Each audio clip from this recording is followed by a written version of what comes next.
Hello everyone, before we begin today's story, I have a small favor to ask. Please hit subscribe and turn on the notification bell so you never miss our channel's new videos. It is quick, free, and the best way to support us in bringing you more dramatic stories. Your support means the world to us. Where are you watching from? Drop your city or country in the comments below. Thank you very much. Now, let us return to our main character. The fire roared through the construction site like a living monster, glass shattering, alarms screaming into the night. Maya Lopez could barely see through the smoke, her lungs burning with every breath, but she refused to stop. Someone was still inside. She had seen him moments ago on the top floor, a man trapped behind fallen beams. The heat bit into her skin as she pushed through the debris. "Hello? Can you hear me?" she shouted. A faint voice answered, rough and fading. Over here, she followed the sound, heart hammering. When she reached him, he was half conscious, his white dress shirt streaked with soot, his hand gripping a steel beam that pinned his leg. For a second, she froze. She recognized that face, the CEO of Ward Holdings, Ethan Ward, her own boss. Without thinking, she grabbed a broken metal rod and tried to lever the beam. It would not move. Flames crept closer. Ethan's eyes fluttered open. "You should not be here." "Neither should you," she snapped. With a desperate cry, she threw her shoulder under the beam and shoved with everything she had. The metal shifted just enough. Ethan groaned as she pulled him free, wrapping his arm around her shoulders. Together, they stumbled through the collapsing hallway, ducking falling sparks and choking smoke. The moment they burst outside, the night air hit like ice. Sirens wailed as firefighters rushed in. Maya's knees gave out, and she dropped beside him on the pavement. "You are safe now," she gasped. He coughed, blood and ash on his lips, but his eyes found hers sharp, focused, grateful. "Who are you?" "Just someone who did not want her boss to die tonight." She tried to laugh, but the sound came out broken. The medics lifted him onto a stretcher, and before they wheeled him away, he reached for her wrist. "I owe you my life," he whispered. "Tell me your name." "Maya." "Maya," his voice trailed off as the ambulance doors closed. The next morning, sunlight slanted across the sterile white of the hospital room. Ethan Ward sat upright, his leg bandaged, his jaw clenched as he scrolled through headlines. Ward Holdings fire CEO narrowly escapes death. His company's stock was falling. The board was calling emergency meetings. He could already feel the vultures circling. Then the door opened quietly, and Maya stepped in, still in her soot-stained jacket. For a long moment, he just looked at her. "You came. I had to make sure you were alive," she said softly. He exhaled, half a laugh, half disbelief. "You should have walked away last night. You would have done the same." "No," he said, eyes steady. "I would have thought twice." Her lips curved. "Then it is a good thing I did not." Silence lingered between them, heavy but not uncomfortable. Then he said the last thing she expected. "Marry me." She blinked. "Excuse me?" He leaned back, still pale but dead serious. "Think of it as a contract. I need a wife for 3 months. It will stabilize the company and silence the board until the merger is complete. In return, I will pay every medical bill your mother owes." Maya stared at him, stunned. "You are serious?" "Dead serious. You saved my life, Maya. Let me save yours." The clock ticked in the silence. Somewhere outside, a siren wailed in the distance. Maya's heart pounded in her ears. She thought of the fire, the heat, the weight of his arm around her shoulders. Maybe this was fate or maybe madness. But when he extended his hand, she took it. "All right, Mr. Ward," she said quietly. "Let us make a deal." The next morning, the hospital smelled faintly of antiseptic and coffee. Maya stood by the window of the corridor, holding the paper Ethan had handed her the night before. It was a marriage contract, typed in perfect legal language, stamped with his company's seal. Her heart still raced when she remembered his words, calm and confident even after nearly dying in a fire. "Think of it as a contract," he had said, as if asking someone to sign a document instead of tying their life to his. She had barely slept. Her mother's medical bills were stacked high on the kitchen table back home, and her job at Ward Holdings barely covered rent. She stared at the papers again. 3 months. That was all he asked. 3 months of pretending to be Mrs. Ethan Ward. When she walked into his hospital room, Ethan was already sitting up, reading reports on his tablet, the sunlight glinting off the bandage on his arm. He looked at her over the edge of the screen. "You came back," he said quietly. "I told you I would." "So?" he asked. "Have you made your decision?" Maya took a slow breath. "Yes. But I have conditions too." He raised an eyebrow. "Name them." "First, you pay for my mother's surgery directly to the hospital. Second, no lies to the staff. They will think we are married for real, but you and I both know this ends after 3 months. And third," she hesitated, meeting his eyes, "we do not share a room." Ethan's lips curved, almost a smile. "Agreed." He picked up the pen from his bedside table and signed first. His signature was precise, controlled, like the man himself. Then he passed the pen to her. "Welcome to the strangest deal of your life, Mrs. Ward." Maya signed her name, her hand trembling just slightly. That afternoon, the news spread like wildfire. Every major business outlet carried the headline, "Ethan Ward marries secret girlfriend in private ceremony." Reporters swarmed the front of the hospital, trying to catch a glimpse. Inside, in a quiet conference room hastily decorated with white flowers and silver ribbons, the ceremony was brief and formal. Ethan stood tall in a charcoal suit. Maya wore a simple cream dress borrowed from a friend.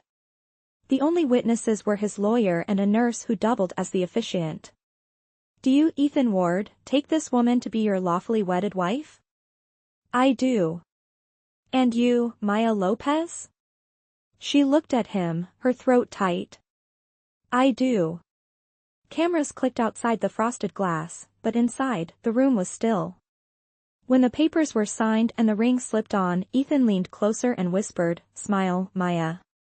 The world is watching." She forced a smile, not for love but for survival. By evening, their photo was everywhere. The billionaire's surprise bride. Online comments exploded. Some called her lucky, others called her a gold digger. Maya turned off her phone, trying not to care. At sunset, a black car arrived to take them to his penthouse downtown. The elevator ride was silent, the city lights flickering through the glass walls. When the doors opened, she stepped into a world made of marble and glass, modern, cold, breathtaking. "This is huge," she murmured. "It is just a place to sleep," Ethan said, already loosening his tie. "You can use the guest room down the hall. Tomorrow morning, we will have breakfast together for the press. Our story needs to be consistent." Maya nodded, still overwhelmed. She walked through the living room, touching the smooth surface of the piano, the leather of the couch, everything too perfect, too far from the life she knew. In her small hometown apartment, the walls had cracks and the air smelled of paint thinner and hope. Here, everything smelled of money. That night, she stood by the window, looking down at the streets below. From this height, people looked like moving lights, tiny, fragile, busy surviving. She whispered to herself, 3 months. Just 3 months. Behind her, Ethan's reflection appeared in the glass, his voice steady. "You saved me, Maya. That means something. I keep my promises." She turned to face him, unsure if it was comfort or warning in his tone. "I hope you do," she said softly. He studied her for a long moment, then nodded once before retreating to his room. The city hummed beneath them, unaware that 2 strangers had just bound their lives with ink and fire. And somewhere deep inside, though neither of them would admit it yet, something irreversible had already begun. The next few days felt like a blur. Maya woke up before sunrise, her nerves buzzing as she tried to adjust to the rhythm of Ethan Ward's world. Every move seemed rehearsed, every detail measured. The morning after their wedding, the penthouse filled with the quiet hum of staff preparing for the first public breakfast as husband and wife. The long dining table gleamed with crystal glasses and fresh flowers, a setting too grand for the woman who used to eat instant oatmeal over blueprints. When Ethan entered the room, he looked effortlessly composed in a dark suit, not a trace of the man she had dragged out of the fire. "Remember," he said under his breath as photographers adjusted their lenses. "We met last spring at the company's charity gala. You spilled coffee on my suit," I laughed, "and the rest is history." "Got it," she replied, her pulse quickening. As the cameras started clicking, she lifted her chin and smiled, letting him place a hand gently on hers. To the world, they looked like a picture-perfect couple, the powerful CEO and his kind-hearted wife. But under the table, her fingers trembled. After the interview, when the cameras were gone, Ethan exhaled and loosened his tie. "You handled that well," he said, pouring himself coffee. "You looked believable." "I was just following your lead," she answered. "Good," he said. "We will need to keep that up. The board meeting is next week. They will want to see that I am stable." "Stable?" "Married men look stable," he said simply. The comment stung a little more than she expected. That evening, Maya explored the penthouse, still learning its endless corners. She found a locked door on the far side of the hall. When she asked the housekeeper, the woman hesitated before saying, "That was Mrs. Ward's art room." "His late mother." Maya nodded quietly and walked away, feeling a sudden chill she could not explain. At dinner, Ethan was on the phone, speaking in low tones about the merger. His voice was firm, controlled, but his shoulders carried weight. When he hung up, she said gently, "You work too much." "That is the job." "And the fire?" she asked. "It does not slow you down?" He looked at her for a long moment. "You think I should be resting?" "I think you should be breathing," she said softly. For the first time, a small smile broke through his guarded expression. "I will keep that in mind." The next morning, Maya started receiving packages: designer dresses, shoes, invitations to corporate events. A note from Ethan's assistant read, "You will need to accompany Mr. Ward to several functions as part of the agreement." She stared at the clothes in disbelief. They were beautiful, but they did not feel like hers. That night, Ethan found her sitting cross-legged on the couch, sewing a loose hem on one of the gowns. "You could have sent it back for alteration," he said. "Old habits," she murmured. "I used to fix my own uniforms at the office." "You still can," he said quietly, then paused. "You do not need to change who you are." The words lingered in her mind long after he left the room. Days turned into weeks. They attended charity events and dinners, playing their parts with perfect precision. Every smile, every touch was a performance. Yet in the quiet moments between, something began to shift. One night, after a gala, it started to rain. They stood under the awning outside the hotel as flashes from photographers lit the air. When the car pulled up, Ethan opened the door for her. "After you, Mrs. Ward," he said, his tone playful for once. She laughed, surprised by the sound of it. "You are getting good at pretending," she teased. He looked at her, eyes softer than usual. "Maybe it does not feel like pretending anymore." For a heartbeat, neither of them moved. The rain fell harder, and the city lights shimmered on the pavement. Then he turned away, breaking the spell. Back at the penthouse, Maya hung up her dress and stared at herself in the mirror. She barely recognized the woman looking back, poised, elegant, someone who belonged beside a man like Ethan Ward.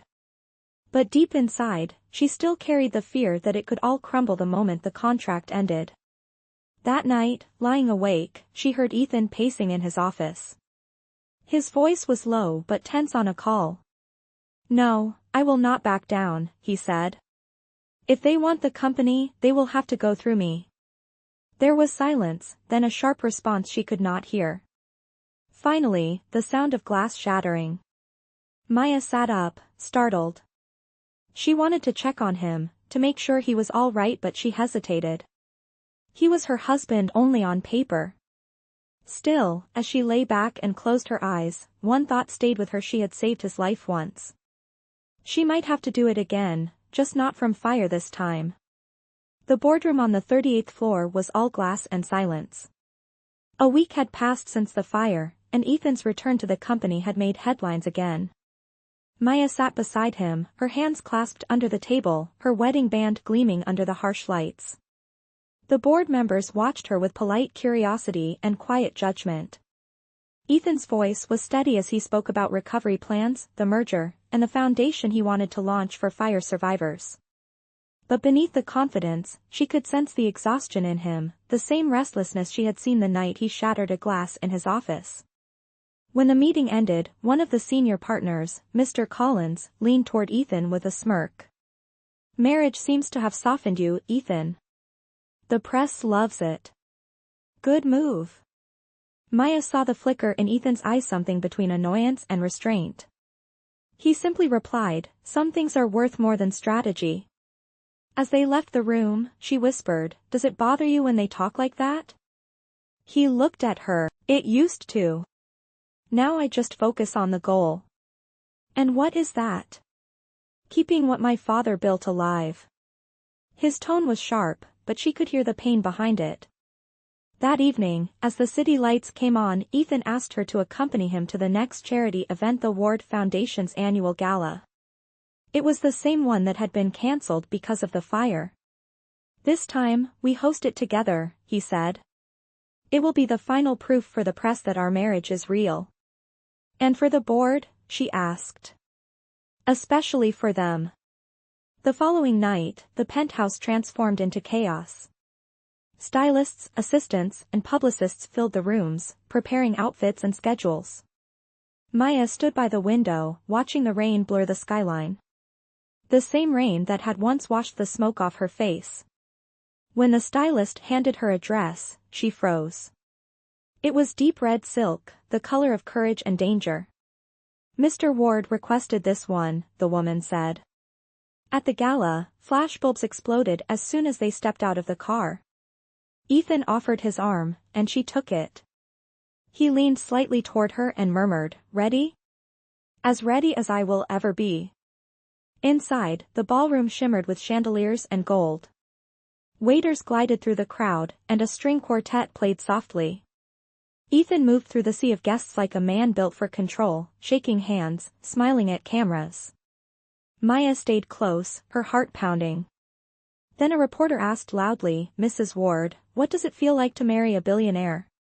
The question sliced through the noise. Maya forced a calm smile. "It feels like standing beside a man who believes in rebuilding one brick at a time." The crowd went silent, then applauded. Ethan turned to her, eyes filled with something unspoken: respect, maybe even pride. As the evening wore on, he finally led her to the balcony to breathe. The city stretched below them, endless and alive. "You were incredible back there," he said. "That was not part of the script." "Neither was the fire," she said quietly. For the first time, he laughed, a low, genuine sound that seemed to surprise even him. "You keep me on my toes, Maya Lopez." "Someone has to," she replied. He looked at her, and for a moment, the walls he built around himself began to crack. "You remind me of my mother," he said suddenly. "She used to challenge me too." She said power without compassion was just fear in disguise. Maya studied his face, seeing the vulnerability he rarely let anyone witness. She sounded wise. She was. "I lost her too early." The silence between them turned gentle, filled with the hum of distant traffic. Then Ethan said, almost to himself, "I do not know what it is about you, but I do not feel like I am pretending anymore." Her breath caught. Before she could respond, the sound of clinking glasses called them back inside. The lights dimmed for a presentation. Ethan took the stage, thanking donors and employees, his voice strong again. When he finished, he glanced toward her across the room. It was subtle but unmistakable, a silent acknowledgement. Later, as they drove home, Maya looked at him from the passenger seat. That foundation speech, did you mean it? He nodded. Every word. It is time this company stood for something more than numbers. She smiled faintly. Maybe that is what your father wanted all along. He glanced at her, his expression softening. Maybe you are right. They rode the rest of the way in comfortable silence. When they reached the penthouse, Ethan held the door for her as always, but this time he paused. Thank you, Maya, he said simply. For tonight. She hesitated, searching his face. It is part of the contract, remember? Maybe, he said with a faint smile. But some things go beyond contracts. As she walked down the hall toward her room, her heart raced not from fear this time, but from something far more dangerous. Hope. The morning after the gala, the penthouse was quiet except for the faint sound of rain against the windows. Maya brewed coffee and set a cup on the counter for Ethan, the way she had learned he liked it black, no sugar, no cream. He entered the kitchen in rolled-up sleeves, the faintest hint of fatigue in his eyes. I thought you would still be asleep, he said. I could not, she replied. My mind will not stop running. About last night, he asked. She nodded. About everything. He took the cup and leaned against the counter, studying her. You handled yourself perfectly.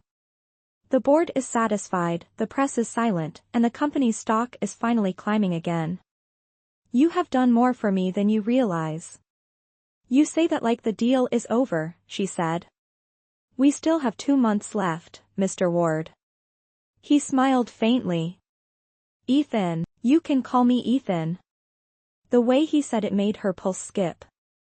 That day, they worked side by side at the office for the first time. Maya watched him in his element, sharp and composed, commanding the room with quiet authority. During a break, one of the assistants whispered, You are lucky, Mrs. Ward. Every woman here envies you. Maya forced a polite smile, but inside, she felt the strange pressure of a lie that had grown too real. That evening, when they returned to the penthouse, Ethan handed her an envelope. Inside was a ticket to Florence. What is this? She asked. The merger meeting moved to Italy. You are coming with me, he said. The partners want to meet the woman who changed my image. She blinked in disbelief. Italy? That seems extreme. So was marrying me, he said with a grin that reached his eyes. The next week, they boarded his private jet. Maya pressed her face against the window, mesmerized by the sea of clouds below. Ethan watched her with quiet amusement. First time flying private? First time flying at all, she admitted. He seemed taken aback. You are serious? Completely. He leaned closer, lowering his voice. Then we will make sure it is unforgettable. In Florence, the air was warm and fragrant with jasmine. Their hotel overlooked the Arno River, its lights flickering like stars on the water. At dinner, Maya could not help but smile at the absurdity of it all. She had gone from sketching floor plans in a cramped office to sitting across from a billionaire under chandeliers. You are staring, she said when she noticed his gaze. I am trying to understand how you do it, Ethan replied. Do what? Walk into a room like you belong everywhere, even when you do not. She laughed softly. I am just trying not to trip in these heels. You are doing better than fine, he said. Their conversation flowed easily after that, stories from childhood, dreams they never told anyone. He told her about losing his mother, how his father buried himself in work and expected the same from him. She told him about her mother's illness, how she had learned to keep going no matter what. When they returned to the hotel, the city was asleep, but neither of them wanted to say goodnight. On the balcony, the wind lifted her hair, and Ethan reached out, brushing it gently away from her face. You know, he said quietly, I have been in rooms full of power and wealth my entire life, but tonight is the first time I have felt at peace. She looked at him, searching for the man beneath the title. Then maybe you needed to burn everything down to start again. He smiled at that, a soft, tired smile that carried something real. The next morning, the merger meeting was a success. The partners praised his leadership and, charmed by Maya's grace, sealed the deal without hesitation. As they left the conference hall, reporters gathered at the entrance, shouting questions. One voice rose above the rest. "Mr. Ward, how does it feel to have your wife by your side in business and in life?" Ethan stopped, looked at Maya, and answered clearly, "It feels like I finally have everything I was missing." The words hit her harder than she expected. On the flight home, she sat quietly, pretending to sleep while his words echoed in her head. Back at the penthouse, when they parted in the hallway, Ethan paused. "Thank you, Maya. You were incredible. I could not have done any of this without you." "You could have," she said softly. "You just forgot how." He studied her for a moment, his expression unreadable. Then he said, "You remind me of who I wanted to be." That night, alone in her room, Maya lay awake listening to the rain. Somewhere between pretending and feeling, the lines had blurred. She was no longer sure which part of their life was real, the deal they signed, or the way her heart raced when he looked at her like she was the only truth he trusted. The days after their return from Florence carried a strange stillness. The air in the penthouse felt lighter, but also heavier with everything left unsaid. Ethan was at the office most of the day, and when he came home at night, Maya would often find him standing by the window, staring at the skyline like it held the answers he could not find. One evening, as she passed by his office, she saw him sitting in the dark, the glow of the city lights painting his face in shades of gold and gray. "You should sleep," she said softly from the doorway. He looked up, startled, then smiled faintly. "I did not hear you." She stepped closer. "What are you thinking about?" "My father," he said. "He built this company from nothing, but he never trusted anyone to keep it safe after him. Not even me." "You have kept it alive," she said. "He would be proud." Ethan shook his head. "He would call me weak for letting my heart get in the way." Maya frowned. "Your heart is the only thing that makes you different from the rest of them." He laughed quietly, a bitter edge in his voice. "That is what scares them." "And you?" she asked. He met her gaze. "It scares me too." For a long moment, neither of them spoke. Then he stood, walked to the cabinet, and pulled out a small wooden box. Inside was a photograph of a woman with kind eyes and paint on her hands. "My mother's studio," he said quietly. "It has been locked since she died. I never had the courage to go inside." Maya hesitated, then said, "Maybe it is time." Later that night, they stood outside the door at the end of the hallway. The key turned with a soft click, and the smell of turpentine and old canvases filled the air. Dust hung in the light from the hall. The room was filled with unfinished paintings, landscapes, portraits, fragments of a life frozen in color. Ethan walked in slowly, touching the edge of a frame. "She always said art was the proof that love leaves a mark," he murmured. Maya picked up a small sketch resting on an easel. It was of a boy, no older than 12, sitting by a window. "She painted you," Maya whispered. "She did," he said, his voice tight. "She was painting this the week she died." Silence wrapped around them like a soft blanket. When he finally looked at her, his expression was different, unguarded, raw. "I keep pretending that all of this is just business," he said. "That what we have is part of a plan. But when you walk into a room, it feels like the world stops pretending too." Her heart pounded. "Ethan," he stepped closer.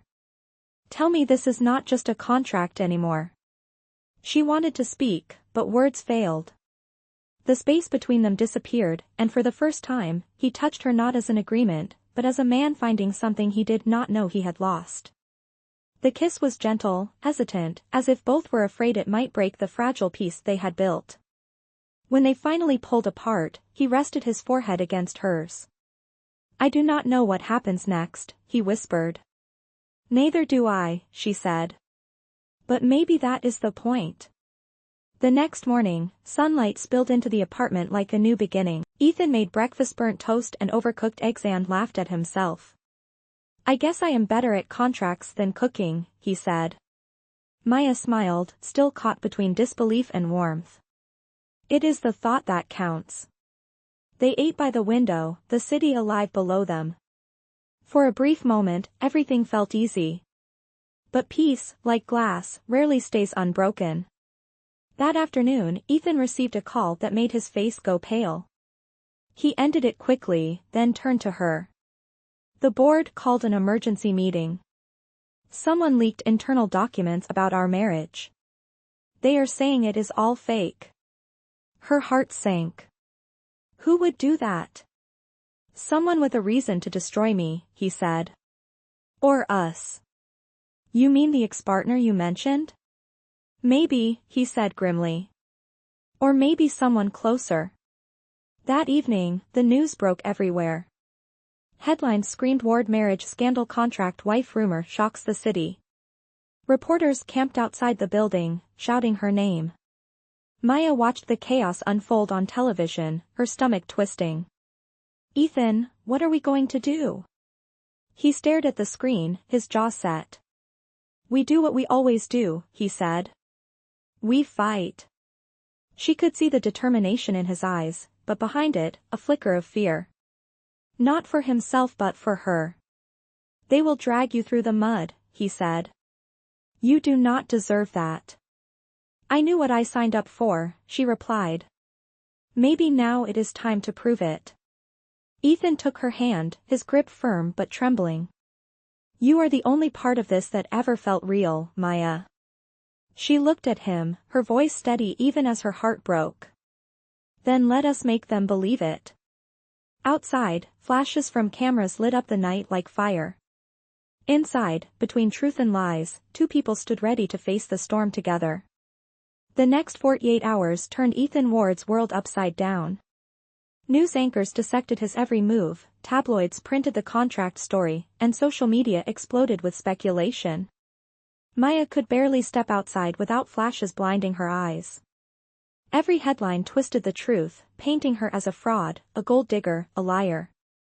Inside the penthouse, she paced restlessly as Ethan fielded calls from lawyers and the board. They are threatening to suspend me until a full investigation, he said, his voice hoarse from lack of sleep. They say the company's reputation is compromised. Because of me, Maya whispered. Because of us, he corrected. Do not ever carry this alone. But the walls were closing in. When the doorbell rang that afternoon, Ethan opened it to find his ex-fiancée, Victoria Hale, standing there in a designer coat and a smile too sharp to be kind. Ethan, she said sweetly. You always did have a taste for dramatic rescues. But marrying your employee? That was desperate, even for you. Maya stiffened beside him, but Ethan's tone was ice. Why are you here? Because your board called me, Victoria said. They need a stabilizing partner. And they think I would be perfect if you end this farce of a marriage. Maya's heart dropped. Ethan stepped forward. Get out. Think about it, Victoria said, her voice honeyed with poison. Your company for your pride. Or both for your downfall. When she left, silence filled the room. Ethan turned away, running a hand through his hair. She will not stop, he said quietly. She is using this to take everything. Maya took a deep breath. Then let her come. We will face her. No, he said, his tone fierce. I will handle it. I will protect you. You cannot protect me from the world thinking I am a lie, she said. Her voice cracked, but her spine stayed straight. I will not hide, Ethan. That night, Maya packed a small bag. When he saw her by the door, his expression fell. You are leaving? Just for a while, she said. The world needs a villain. Let it be me for now. You can save your company. This is not what I want, he said. It is what you need, she replied. Her eyes softened. You once told me that your mother said love leaves a mark. Maybe mine will be walking away before I ruin everything you built. He stepped closer, his voice low, almost pleading. You could never ruin me. She wanted to believe him, but outside, the flashes kept exploding, the storm still raging. Goodbye, Ethan, she whispered. The door clicked shut behind her, leaving him in a silence that felt louder than any accusation. When the elevator doors closed, Maya pressed her palm to her chest, fighting the ache that bloomed there. On television screens across the city, the story continued to spiral, but she walked through the chaos unnoticed, just another shadow among millions. Back in the penthouse, Ethan stood alone, staring at the signed contract that had started everything. The ink had faded slightly, but the word still burned. He folded it once and slipped it into his pocket. If she will not fight beside me, he said to himself, then I will fight for her. Outside, thunder rolled across the skyline, promising that the storm was far from over. Ethan Ward had never seen the boardroom so quiet. 2 weeks had passed since Maya walked away, and the scandal had reached its peak. Reporters still camped outside the company headquarters, and shareholders demanded answers. The chairman cleared his throat. Ethan, the damage is done. We cannot protect you anymore. Step down quietly, and perhaps we can salvage the company's reputation. Ethan stood at the end of the long table, eyes steady. No, he said simply. I will not resign for telling the truth. The truth? Victoria Hale scoffed from her seat near the window. You mean the lie you sold to the public?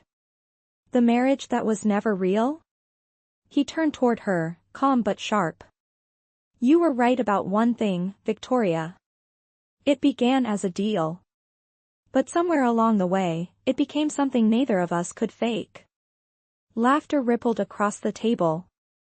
That is touching, she said, but the press does not buy redemption arcs, Ethan. They buy blood. He took a deep breath, slid a folder across the table, and said, then let them buy this. Inside were documents, financial records, emails, proof that Victoria had been leaking insider information to competitors during the merger negotiations. Gasps filled the room. The chairman's eyes widened. Is this authentic? Verified this morning, Ethan said. She framed the woman I love to cover her own betrayal. Victoria's face drained of color. You cannot prove, already did, Ethan interrupted. Your accounts are frozen.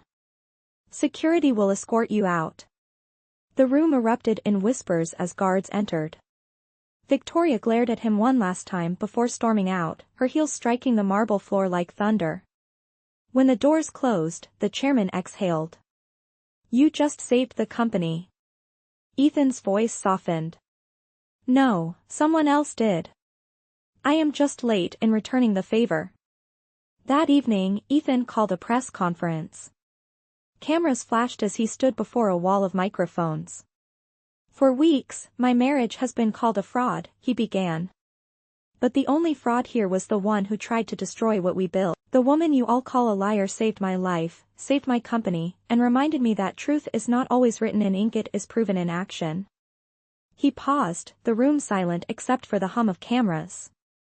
If she is watching, I want her to know this: I would rather lose everything than live another day pretending she did not matter. The next morning, the world changed. News outlets cleared his name, Victoria's scandal broke wide open, and the board reinstated him with a public apology. But none of it mattered to Ethan. He spent that day searching every corner of the city, every cafe, every street Maya used to walk. He found her at last in a small community art center, teaching children how to draw. She looked up when he entered, eyes wide with shock. Ethan? He stepped closer, his suit still damp from the rain outside. I told you I would fight for you, he said quietly. And I did. The news, she began, but he cut her off with a shake of his head. Let them talk. I am not here for them. I am here because everything I thought I was protecting means nothing without you. Her eyes filled with tears. You do not have to say that. I do, he said. I meant it when I said love leaves a mark. You are mine. He pulled a crumpled paper from his pocket. Their contract, burned around the edges. Let us end this the right way. She looked at him, trembling. How? By rewriting it, he said. No terms, no end date, just us. For the first time in weeks, Maya smiled. Then let us start with a clean page. And when she took his hand, it felt like the world finally exhaled. 1 year later, the city skyline glowed under a golden sunset as the doors of the Ward Foundation opened to a crowd of donors, employees, and community members. The new building stood on the same site where the fire had once destroyed everything. Now it rose from the ashes, glass walls reflecting light like hope reborn. Maya stood near the entrance, her name etched on the dedication plaque beside Ethan's. The Ward Foundation for Art and Recovery, founded in memory of Grace Ward. She wore a simple white dress, her hair tied back, her hands still stained faintly with paint from the art program she ran inside. When Ethan found her in the crowd, he paused for a moment, just watching her laugh with a group of students. She looked free. Alive. Real. He approached quietly, holding a small velvet box. You are supposed to be making your speech, she teased without turning. I will, he said, his voice warm. But first, I need to ask you something that cannot wait. She turned toward him, her smile fading into surprise as he opened the box. Inside was a ring not extravagant, but elegant and meaningful. The band was engraved with a single line, no more contracts. Ethan took her hand, his tone gentle but steady. The first time I asked you to marry me, I was trying to fix my life. This time, I am asking because you became my life. The crowd around them began to quiet, sensing the moment. Maya blinked back tears. Ethan, no more conditions. No deadlines. Just us. Will you say yes, again, for real this time? She laughed through the tears, nodding. Yes, for real. The applause rose around them as he slipped the ring onto her finger and kissed her hand. When they finally walked onto the stage together, Ethan addressed the audience, his arms still around her. This foundation is not about money or legacy, he said. It is about second chances. About people who walk through fire and come out stronger. He looked at Maya, his eyes soft. Some people save you once. Others save you every day, just by being there. She smiled at him, and in that glance, everything they had survived felt worth it. After the ceremony, as the crowd thinned and the city lights flickered to life, Maya and Ethan stood outside on the terrace overlooking the skyline. Do you ever think about how it all started? She asked. Every day, he said. You walked into a fire to save a stranger, and somehow, that stranger became the man you chose to love. She leaned into him, resting her head on his shoulder. It was never about saving you, Ethan. It was about reminding you how to live. He kissed her forehead, whispering, then keep reminding me. The wind carried the scent of rain and jasmine from the city below. Inside the foundation lobby, the old sketch of 12-year-old Ethan painted by his mother hung beside one of Maya's new works, a phoenix rising from flames. A small plaque beneath it read, From Survival to Love E&M. As they watched the lights of the city stretch endlessly ahead, Ethan said softly, You were right, Maya. Love does leave a mark. She smiled, intertwining her fingers with his. Then let us leave ours together. And as the night deepened, the world around them faded to quiet, but their story born from fire, forged in truth, and sealed in love burned brighter than ever.